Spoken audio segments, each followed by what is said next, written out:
Kisah Nabi Muhammad bersama malaikat Jibril dan Mikail. Samurah bin Jundub radhiyallahu menceritakan bahwa apabila Nabi Muhammad telah melaksanakan sholat subuh, beliau menghadap ke arah kami dan berkata, "Siapa di antara kalian yang bermimpi tadi malam? Apabila di antara kita ada yang bermimpi, maka kita akan menceritakan mimpi itu kepada beliau." Kemudian pada suatu hari Nabi Muhammad bertanya kembali kepada kita dengan pertanyaan yang sama. Lalu kita menjawab tidak ada. Lalu Nabi Muhammad berkata, "Tadi malam aku didatangi dua lelaki. Keduanya memegangi tanganku dan membawaku ke bumi yang disucikan. Lalu aku menyaksikan seseorang yang satu lagi duduk dan satunya berdiri. Di tangannya terdapat gancu yang terbuat dari besi. Dia memasukkan gancu itu ke rahang temannya hingga tembus ke tengkuknya. Dan yang satunya juga melakukan halaman yang sama terhadap temannya. Lalu tulang rahangnya merapat kembali seperti sedia kala. Kemudian mereka melakukannya dengan berulang-ulang kembali, sehingga aku bertanya kepada dua lelaki yang membawaku itu, apa itu? Lalu mereka berkata, ayo kita pergi.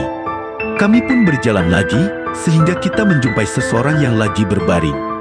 Di atas kepalanya terdapat batu besar. Lalu mereka meremukkan kepala orang yang berbaring itu dengan batu tersebut. Ketika batu itu dipukulkan ke kepalanya, batu itu langsung menggelinding, lalu mereka bergegas mengambil batu besar itu lagi. Belum sampai mereka kembali ke tempatnya, kepala yang tadi remuk kembali seperti sedia kala. Dan mereka mengulang-ulang kembali perlakuannya itu. Lalu aku bertanya lagi kepada dua laki-laki yang membawaku itu.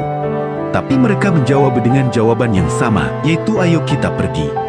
Lalu kita melanjutkan perjalanan kita hingga menemukan genangan darah yang di dalamnya ada seseorang yang berenang.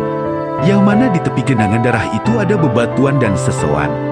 Yang mana apabila orang yang berenang di genangan darah itu mau keluar, maka orang yang berada di tepi melemparnya dengan batu ke mulutnya, sehingga mereka kembali ke tempat semula.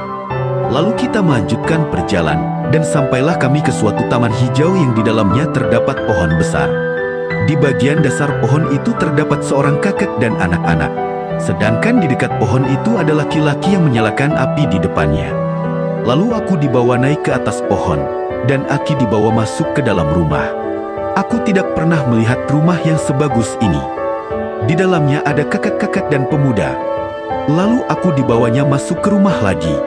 Rumah itu lebih bagus dari yang sebelumnya. Lalu aku berkata, kalian berdua telah membawaku berkeliling malam ini. Tolong jelaskan kepadaku tentang semua yang telah kulihat. Lalu keduanya menjawab, orang yang kamu lihat tulang rahangnya tembus itu,